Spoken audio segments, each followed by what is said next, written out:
Ray Carlson was born April 24, 1935.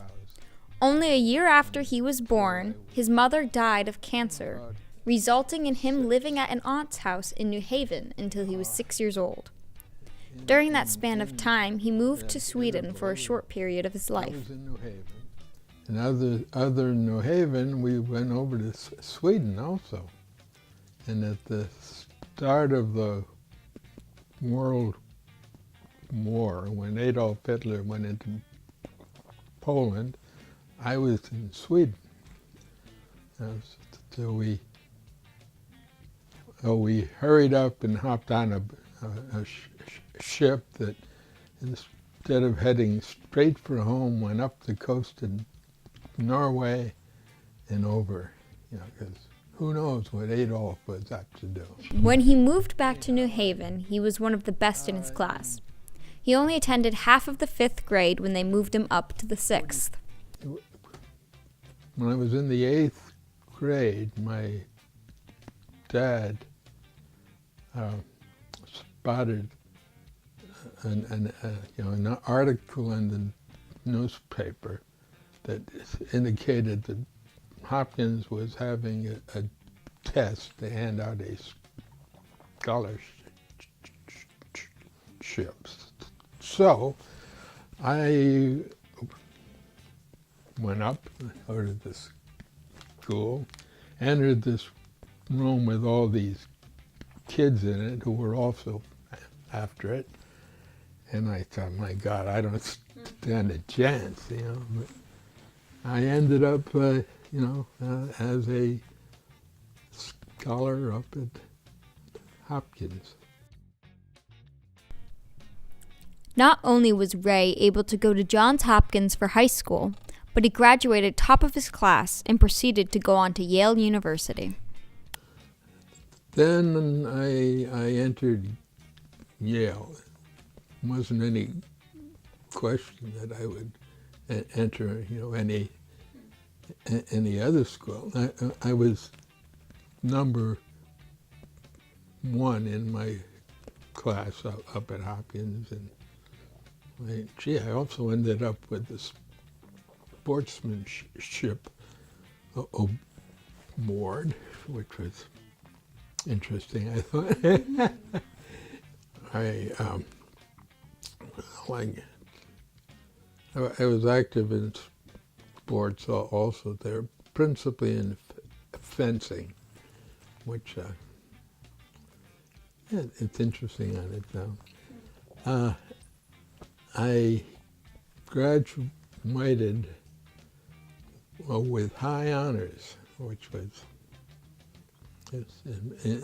in engineering, which, and after I was out of school, I went to Sikorsky, and I started off in the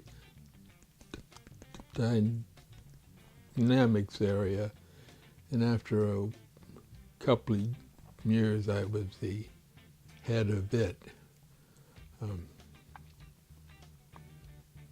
And we were, worked on all kinds of our helicopters that we had.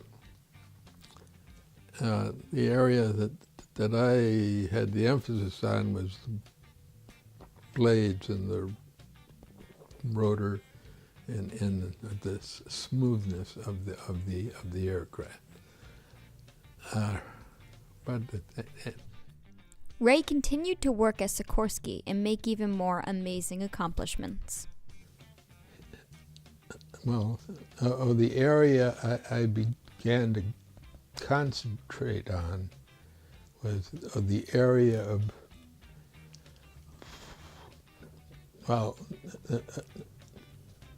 the developing means of knowing if the helicopter is operating okay. Okay, we call it the health and usage monitoring. And that, well, I was I was active in that area. I was in a group that was international that had, a person from Italy was in it. There were a number from England and a couple of other, from France also. And we would meet, just periodically. And I was in this other group, which was an engineering group of all of the government and other industries, and I was active in that. Then there was a third group that was only the helicopter industry, and that was actually the most active of any of them. That ended up is an effort to put what we call the hums on each aircraft. And actually, the Army and the Navy were pushing us on it. And, well, I was active in it and the development of it all. After many years, he eventually retired, but still enjoys the work and keeping up to date with where Sikorsky is now. And the development of it all.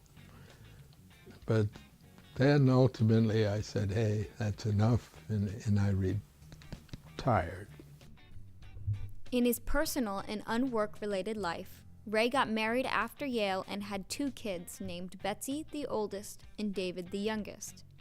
They bought a house and lived in Orange, where Ray and his first wife eventually got divorced. A year or so later, he found love again with Roberta Matson, seeing her in a picture in the newspaper with her son Vern. I picked up the newspaper, and in it there was a picture of Roberta and Vern. And I looked at it and I said, whoa, yeah. Who's that pretty lady? Yeah, I remember her, and ultimately I called her up and we went out, and the rest of it is history. I'm Roberta Carlson. I'm married to Ray. I was widowed with 3 little children, the oldest being 10, the youngest being 6 months. And he was of such character that he chose to marry me and take on all those responsibilities. And I'll never forget that. Now we have 5 children together, not together, but total, and 11 wonderful grandchildren. Ray had many other hobbies, including being an active member in the Swedish Aid Society and was a judge at the Connecticut Science Fair. Now he spends his day-to-day being just as busy of a bee as ever, staying up to date with the local theater and playing bridge with the local seniors. Am I your favorite grandchild? Oh my, I have 11 favorite grandchildren. Ray Carlson is the smartest man I know, and I'm lucky enough to be able to call him my grandfather.